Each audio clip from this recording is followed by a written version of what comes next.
மாமா மாமா மாமா, என்ன மாமா நீங்க கோச்சிட்டு வீட்டை விட்டு வெளியே போறீங்க? நீங்க எவ்வளவு பொறுமையானவங்க. நீங்களே இப்படி பண்ணுவீங்க நான் சத்தியமா எதிர்பார்க்கல மாமா. பின்னடா மாமா உள்ள போலாம். நான் சொல்ற பேச்ச கேட்க கூடாது ஒரு முடிவோட இருக்காவ. நமக்கு மரியாதை இல்லாத இடத்துல நம்ம எதுக்கா இருக்கணும் மாப்ள? நாளுக்கு நாள் அவ அராஜகம் அதிகமாயிட்டே இருக்கு. ரேவதி எதிர்காலத்தை பத்தி நினைச்சு பார்க்காம தான் சொல்றதா எல்லாரும் கேட்கணுங்கிற திமிர்ல இருக்காவ.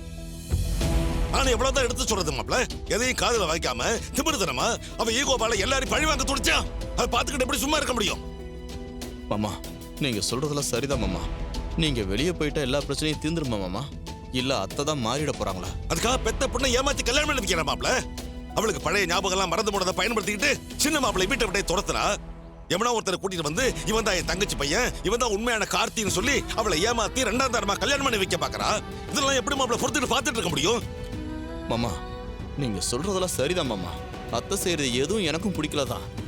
ஆனா ஒரு விஷயத்தை நீங்க கொஞ்சம் யோசிச்சு பாருங்க மாமா. இப்ப நீங்களும் கோச்சிட்டு வீட்டை விட்டு போயிட்டா அத்தைய கேள்வி கேட்க ஆள் இல்லாம போயிரும் மாமா. இப்ப நீங்க செய்யற காரியமும் அவங்களுக்கு ரூட்டை கிளியர் பண்ணி கொடுத்த மாதிரி ஆயிடும் மாமா. நாங்களா போய் ஏதாவது சொன்னு வச்சுக்கோங்க, காதுலயே வாங்க மாட்டாங்க அத்தை. அவங்க இஷ்டத்துக்கு ஏதாவது ஒண்ணு பண்ணிட்டே தான் இருப்பாங்க. அப்புறம் நம்ம ரேவதிக்கு அந்த ஃப்ராடு பையல கன்ஃபார்மா கல்யாணம் பண்ணி கொடுத்துருவாங்க. இதெல்லாம் தடுக்கணும்னா நீங்க வீட்டுல இருக்கிறது தான் மாமா கரெக்ட்.